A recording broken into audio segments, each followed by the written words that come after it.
ठीक है। Last class we discuss about that word relation, और इस रिलेशन में मैंने अभी वर्ड आपके साथ डिस्कस किया हुआ है कार्टेशियन प्रोडक्ट। यानी कल डिस्कस किया था, लेट सेट ए आपको गिवन था, let set B is also given, set A given है, सेट बी गिवन है, राइट। फिर आपने क्या किया था, आपने इसका कार्टेशियन प्रोडक्ट निकाला था ए क्रॉस बी, इसके ऑर्डर्ड पेयर के फॉर्म्स में, और B cross A when required, ordered pair कुछ आपने ऐसे कैलकुलेट किए थे, राइट। फिर आपने ऑर्डर्ड पेयर की प्रॉपर्टीज के बारे में डिस्कस किया था, ठीक। ये वर्कआउट किया था। अब हम एग्जैक्ट वर्ड पे आ रहे हैं कि what is the actual meaning of relation. ये रिलेशन वर्ड बना कैसे, आया कैसे। तो जब आपने इस तरह से ऑर्डर्ड पेयर बना लिया, ए और बी कैसे थे आपके नॉन एम्प्टी सेट, इसमें से जो आपकी रिक्वायरमेंट थी, अकॉर्डिंग टू रिक्वायरमेंट कुछ सेट आपने सेलेक्ट कर लिए, कुछ एक सेट आपने सेलेक्ट कर लिए, ठीक। तो यहां से ये वर्ड आया R, R stand for relation. तो आप बोलेंगे yes, relation is what, a relation r, a relation r is the subset of Cartesian product A and B. This is what, this is the subset of Cartesian product A and B, where A and B are two non-empty sets, ठीक है ना। तो जो relation R था वो क्या था, this one is the subset of Cartesian product of A and B, और A और B कैसे, these are two non empty set. For example 11 science there are the 15 students, मैंने कहा मुझे 5 स्टूडेंट चाहिए फॉर मैथ्स ओलंपियाड कंपटीशन। तो मैं इसके लिए प्रोसेस करूंगा, क्लास में एक एंट्रेंस एग्जाम करूंगा, ठीक है। And with the help of entrance examination we select 5 best candidate in mathematics. तो जो 5 बेस्ट कैंडिडेट होंगे मैथ्स के वो ले लूंगा इन 15 स्टूडेंट। तो जो 5 स्टूडेंट्स मैंने सेलेक्ट किए from 15 students in 11 science, these 5 students are the subset of 11 science category, right? Subset का मतलब होता है जो मेंबर्स आपने पूरे ग्रुप से सेलेक्ट किए, उसके लिए अब मैं वर्ड डिफाइन कर रहा हूं, that word is known as the relation. So relation R is the subset of Cartesian product of A and B, where A and B are two non-empty set. Clear? ये word हुआ आपका relation का meaning आया। जब relation word clear हुआ, then second word is how to represent relation. तो relation को कैसे रिप्रेजेंट करें। नेक्स्ट मेरे पास हेडिंग आई, how to represent of relation, इस रिलेशन को किस तरह से रिप्रेजेंट करें। तो रिलेशन को रिप्रेजेंट करने के लिए देखिए आर लिखना से, फर्स्ट मेथड मैंने डिस्कस किया था जब मैं आपको करा रहा था कि सेट्स को रिप्रेजेंट करने का फर्स्ट मेथड आता है रोस्टर फॉर्म। रोस्टर फॉर्म में क्या था, आपने अपने सेट्स को लिस्टिंग मेथड के थ्रू एक्सप्लेन किया था, listing method 1 2 3 4 and so on, ठीक। सेकेंड मेथड फिर आपने पढ़ा था इसमें, that is your set builder. Second method is your set builder form. तो वो सेट बिल्डर फॉर्म के थ्रू आपने सेकेंड मेथड पढ़ा था सेट्स को रिप्रेजेंट करना। एंड द थर्ड मेथड अब मैं डिस्कस करने जा रहा हूं, that is known as the arrow diagram, known as the arrow diagram, या इसी को कुछ टीचर या राइटर्स बोलते हैं mapping. The word is mapping. So there are the three methods we can represent the set. First is the roster form, second is set builder form, third one is the arrow diagram या mapping. Roster form में जब sets को listing करते हैं, set builder में जब हम किसी सेट्स को किसी फॉर्मूले के थ्रू अरेंज करते हैं, ठीक है ना, इसको हम किसी फॉर्मूले के थ्रू अरेंज करते हैं। और एरो डायग्राम में एक नया कंसेप्ट आया, अब मैं इस वाले मेथड को एक्सप्लेन करता हूँ कि what is the meaning of arrow diagram. Clear. तो यहाँ पहले हमने पढ़ा कि सेट्स क्या होता है, अब हम पढ़ रहे हैं how to be represent the relation in the form of set, ठीक।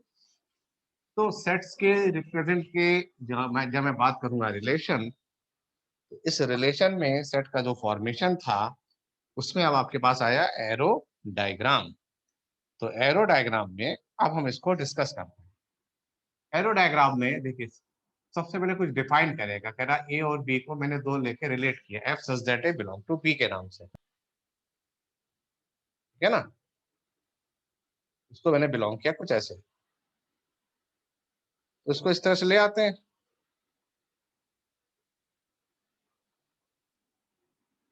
क्या किया, ए के सारे एलिमेंट को मैंने कुछ ऐसे फॉर्म कर दिया, बी के एलिमेंट को कुछ मैंने ऐसे फॉर्म कर दिया, ए के सारे एलिमेंट्स को मैंने यहाँ पे लिस्टिंग मेथड के थ्रू रिप्रेजेंट कर दिया। सपोज ये 1 है, 2 है, 3 है, 4 है, ए के जो एलिमेंट्स उनको यहाँ से लिख लिया। अब मैं बी के एलिमेंट्स को मैं यहाँ लिखने जा रहा हूँ। जैसे बी के एलिमेंट है ए, B, C, D, E, F, ऐसे रिप्रेजेंट कर दिया, राइट। तो ए के एलिमेंट इधर आ गए, बी के एलिमेंट मेरे पास कुछ इस तरह से, और इनको मैंने आपस में को रिलेट कर दिया। 1 को कर दिया सी से, 2 को किया बी से, 3 को किया ए से, 4 को किया डी से, इनको रिलेट कर दिया। ठीक, तो ये जो एलिमेंट है जो फर्स्ट कैटेगरी ए में आ रहे हैं, इनके लिए मैं वर्ड यूज करूंगा डोमेन। उसके लिए क्या वर्ड यूज करूंगा, उसके लिए वर्ड यूज करूंगा डोमेन। तो ये डोमेन क्या आएगा, तो ये जो जो डोमेन है ये क्या है, ये इस ए के फर्स्ट नंबर यानी एक एलिमेंट्स है जो इस वाले सेट में पार्टिसिपेट कर रहे हैं। तो उनकी लिस्टिंग क्या है, 1, 2, 3, 4। सपोज यहाँ मेरे पास 5 लिखा होता है, लेकिन 5 देखो पार्टिसिपेट नहीं कर रहा है, तो ये डोमेन की कैटेगरी में नहीं आएगा। तो डोमेन के लिए सिर्फ ये इतने लिखे जाएंगे, 1, 2, 3 एंड 4। तो these are what, these are known as the domain. फिर दूसरा वर्ड है codomain. The next word is codomain. तो ये कोडोमेन क्या है, कोडोमेन ये सारे एलिमेंट होंगे बी के सारे एलिमेंट, दूसरे सेट के सारे मेंबर, चाहे वो पार्टिसिपेट करें या ना करें, this all members are known as the codomain. तो इसकी लिस्टिंग कर लेते हैं, A, B, C, D, E, F, these are what, these are known as the codomain।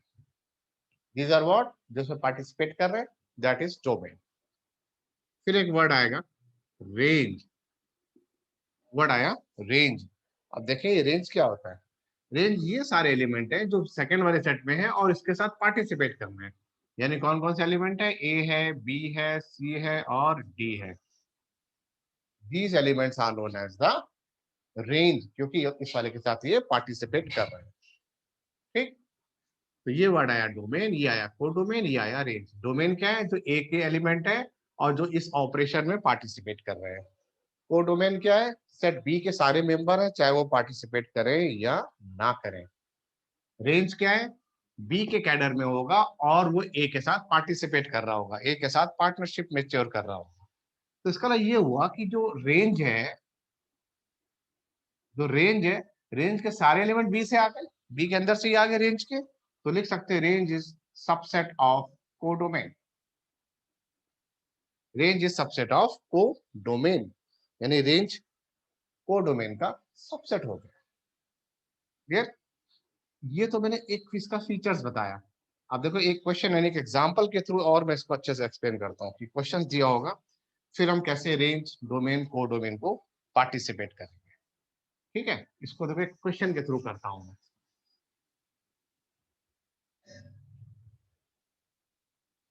मैंने क्या किया, एक सेट लिया ए, उसके एलिमेंट लिख लिए ए, उसके एलिमेंट लिखे 1, 2, 3, 4, 5, 6। एक सेट लिखा ए, उसके एलिमेंट ले लिया मैंने 1, 2, 3, 4, 5, 6। ठीक, अब मैंने यहां से एक रिलेशन डिस्कस किया X Y such that y is equal to x plus 1 and X Y belong to set of A. ठीक, अब मैंने क्या भाई, इसको यूज करके आप मुझे एरो डायग्राम बनाए। सबसे पहले फर्स्ट फिगर आप मुझे एरो डायग्राम बनाए, सेकंड डोमेन बताएं, थर्ड रेंज बताएं, फोर्थ कोडोमेन बताएं। ये सारी चीजें निकालें, ये इंफॉर्मेशन आपको गिवन है, मतलब सेट पता है, रिलेशन दे दिया मैंने। अब आप इसको हेल्प करके एरो डायग्राम बनाए। तो एरो डायग्राम तो आपका तब बनेगा जब आपका रिलेशन रोस्टर फॉर्म में आ जाएगा। रोस्टर फॉर्म बोले तो लिस्टिंग मेथड से, जिससे हम उन एलिमेंट्स को आपस में कोरिलेट करा सकें। तो ये एक्स वाई के एलिमेंट है, एक्स अगर ये 1 है, 1 को लाके यहाँ पुट किया मैंने, तो 1 + 1 हो गया 2। अगर एक्स 1 है, 1 को पुट किया, 1 + 1 वाई की वैल्यू आ गई 2। ठीक, तो पहला आया आपका ऑर्डर पेयर 1,2, फिर इस 2 को यहाँ पुट किया, x की जगह 2 तो y आया 3, फिर 3 पुट किया तो y आ गया 4, फिर 4 पुट किया तो y आ गया 5, फिर मैंने 5 पुट किया x की जगह 5, x में 5 तो y आ गया 6। अब अगर मैं इस 6 को पुट करूंगा, इस 6 को इस x की जगह पुट करूंगा तो y कितना आ जाएगा, y आ जाएगा 7, लेकिन 7 तो यहाँ है नहीं तो वाला पेयर नहीं देंगे। तो ये सारे बन गए आपके, ये सारे बन गए आपके ऑर्डर्ड पेयर, किसके, रिलेशन के। ठीक है, अब इसको बनाते हैं हम लोग एरो डायग्राम के थ्रू। ऐसे ये जो सारे फर्स्ट एलिमेंट है ये हैं आपके डोमेन, जो यहाँ सारे लिस्टिंग हो जाएंगे। आप यहाँ से भी देख के लिख सकते हैं ऐसे 1 2 3 4 5 6, और ये सारे जो नंबर है उसको आप लिख सकते हैं 1 2 3 4 5 6। अब इससे आप अरेंज कर दें, इससे आप अरेंज मतलब रिलेट कर दें। 1 का किससे है, 2 से, 2 का किससे है, 3 से, 3 किससे है, 4 से, 4 है 5 से, 5 है 6 से। क्लियर, इसको आप देख के फटाफट आपने डायग्राम बना दिया। अब जैसे मैं पूछूं आपसे डोमेन क्या है, तो आप बोलेंगे डोमेन है 1 2 3 4 5, 1 2 3 4 5। 6 को आपने नहीं लिया, क्यों नहीं लिया 6 को, क्योंकि 6 इसमें पार्टिसिपेट नहीं कर रहा है, इसलिए आपने यहाँ पे 6 को नहीं लिया। तो 1 2 3 4 5 इसमें पार्टिसिपेट कर रहा है। फिर लिखा आपने रेंज, रेंज उसमें हो जिसके साथ पार्टिसिपेट कर रही हो, क्या क्या है, 2 3 4 5 6, ये आ गया आपके रेंज। फिर है कोडोमेन, कोडोमेन ये सारे एलिमेंट चाहे वो पार्टिसिपेट करें या ना करें, this all elements are known as your codomain. तो मैंने एरो डायग्राम बनाया, डोमेन निकाला, रेंज निकाला एंड कोडोमेन निकाला। एरो डायग्राम तब बनेगा जब आपका रिलेशन कुछ इस फॉर्म पे आ जाए। इस फॉर्मेट को क्या बोलते हैं, इसको हम लोग बोल रहे थे, सबसे पहला जो फॉर्म था रिलेशन को रिप्रेजेंट करने का, याद आ गया, रोस्टर फॉर्म। रोस्टर फॉर्म के थ्रू ही करेंगे, जब तक आप रिलेशन को इस फॉर्म पे नहीं लिखोगे आप एरो डायग्राम को कंस्ट्रक्ट नहीं कर पाओगे। और यहाँ रिलेशन किस फॉर्म पे दिया था, ये फॉर्म है आपका सेट बिल्डर फॉर्म। इसको फट से आपने रोस्टर में कन्वर्ट किया और डायग्राम बना लिया। जब एक बार आपका डायग्राम बन गया, it's very easy to calculate domain, range and codomain. Clear. अब यहाँ मैं साइंस सेक्शन है, थोड़ा लेवल और ऊपर करता हूँ क्लास में, मैं आपसे डिस्कस कर सकता हूँ इमेज। ध्यान से सुनिएगा, इमेज मेंस में, जेई मेंस में बहुत पूछा जाता है। वो पूछेगा what is the image of one, तो आप बोलेंगे इमेज ऑफ वन की कितनी है, इमेज ऑफ वन, तो आप लिखेंगे इमेज ऑफ वन की वैल्यू है 2, वन की वैल्यू कितनी है 2। अगर बोलेंगे इमेज ऑफ 2 तो बोलेंगे 3, 3 की इमेज कितनी है 4, 4 की इमेज क्या है 5, 5 की इमेज क्या है 6। तो ये वर्ड आपका इमेज क्लियर हुआ। दूसरा वर्ड बोलेगा आपसे वो प्री इमेज, ये क्या होता है, अगर 1 की इमेज 2 है तो 2 की प्री इमेज कितनी होगी, 1 होगी। क्लियर हुआ ना, अगर 1 की इमेज 2 है तो 2 की प्री इमेज कितना हुआ 1। 2 का अगर इमेज 3 है तो 3 का प्री इमेज कितना हुआ 2। अगर 3 का, अगर 3 का इमेज 4 है तो 4 का प्री इमेज कितना हुआ 3। इस तरह से हम इसको इमेज और प्री इमेज के टर्म्स में लिख सकते हैं। फर्स्ट मैंने किस में लिखा था, डोमेन और रेंज के टर्म्स में लिखा था, कोडोमेन के टर्म्स में लिखा था। अब मैंने इसको इमेज और प्री इमेज के टर्म्स में लिखा मैंने इसको। तो इस तरह करके इस चैप्टर से हम लोग क्या कर सकते हैं, डोमेन, रेंज, कोडोमेन, इमेज और प्री इमेज निकाल सकते हैं। ठीक, फिर एक इसका इंटरेस्टिंग फीचर है, जैसे आपको ए और बी के सेट दे देगा, ठीक है ना, ए और बी के सेट्स की बात करता है, यानी relation, the term of relation. अब वो आपसे नंबर ऑफ रिलेशन भी पूछ सकता है, सेट ए का सेट बी के साथ, मतलब सेट ए के कुछ मेंबर दे देगा, सेट बी के कुछ मेंबर दे देगा। आप पूछेगा जो ए कार्टेशियन प्रोडक्ट आपने बताया ए क्रॉस बी, तो उसके टोटल नंबर ऑफ रिलेशन कितने होंगे, तो आप बता देंगे टोटल नंबर ऑफ जो रिलेशन है that 2 raise to power numbers, total number. देखो एग्जांपल क्यों बताता हूँ, लेट ए है मेरे पास, suppose P members, they are the P total number of elements set A. B में total number of Q elements है, अब मुझसे पूछा जाए इनका जो कार्टेशियन प्रोडक्ट बनाया n of a cross b, तो इसमें टोटल नंबर ऑफ रिलेशन कितने बनेंगे? The total number relation of this one, तो आप बोलेंगे 2 raise to power p into Q, 2 raise to power p into Q बन जाएंगे। फॉर एग्जाम्पल इसको और थोड़ा अच्छे से एक्सप्लेन करें, विद एग्जाम्पल लेके करें इसको, और जल्दी से समझ में आएगा। मैंने क्या किया, सेट ए के एलिमेंट्स लिखे और सेट बी के भी एलिमेंट्स लिखे। सेट ए के एलिमेंट लिखे 1 2 3, सेट बी के एलिमेंट लिखे a कॉमा b। अब मैंने बोला find the total number of relation from a to b, यानी n of a cross b। सब बताएंगे सर आंसर है 2 raise to power p Q. 2 p कितना है, p है कितने एलिमेंट है 3, q इसके एलिमेंट कितने हैं 2, तो 3 इंटू 2 6, 2 की पावर 6, तो 2 की पावर 6 कैलकुलेट कर लेंगे, 2 4 8 16 32 इंटू 2 64। आप बताएंगे सर 64 रिलेशन बनके तैयार हो जाएंगे मेरे। Total number of relation from A to B, इसको लिखते हैं हम लोग ए क्रॉस बी। तो यहां से आप टोटल नंबर ऑफ रिलेशन भी आसानी से कैलकुलेट कर सकते हैं। And second thing is that, जैसे हम ये को डोमेन, जैसे ये नंबर है, ये तो सारे आपके डोमेन वाले आ रहे हैं जो पार्टिसिपेट करते हैं।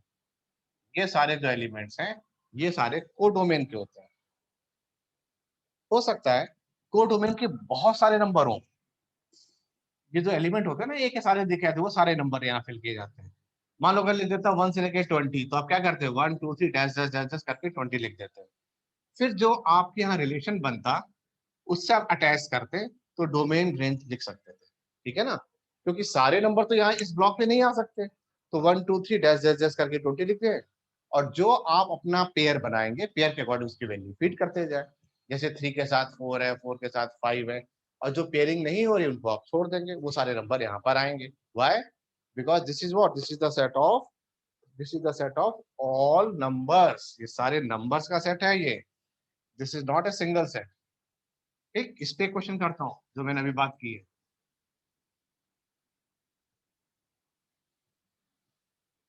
अब जैसे वो बोल दे कि भाई मेरा सेट ए है, उसके मेरे पास नंबर है 1 2 3 अप टू 14, मतलब ये हो गया जब आप पेयरिंग करेंगे यहाँ नंबर लिखेंगे, ये आपका हो गया ना कोडोमेन का, तो ये सारे नंबर यहाँ लिखने हैं आपको। तो कैसे लिखे हैं 1 2 3 4 डैश डैश डैश डैश करके लास्ट में 14 लिख दें, ठीक है ना। इस तरह रख के अपना 14 आप लिख देंगे, इससे आपको आसानी होगी। और यहाँ डोमेन निकाल लेंगे जो आपको रिलेशन दे, जैसे आर उसने रिलेशन दे दिया, उसने दिया relation R x Y such that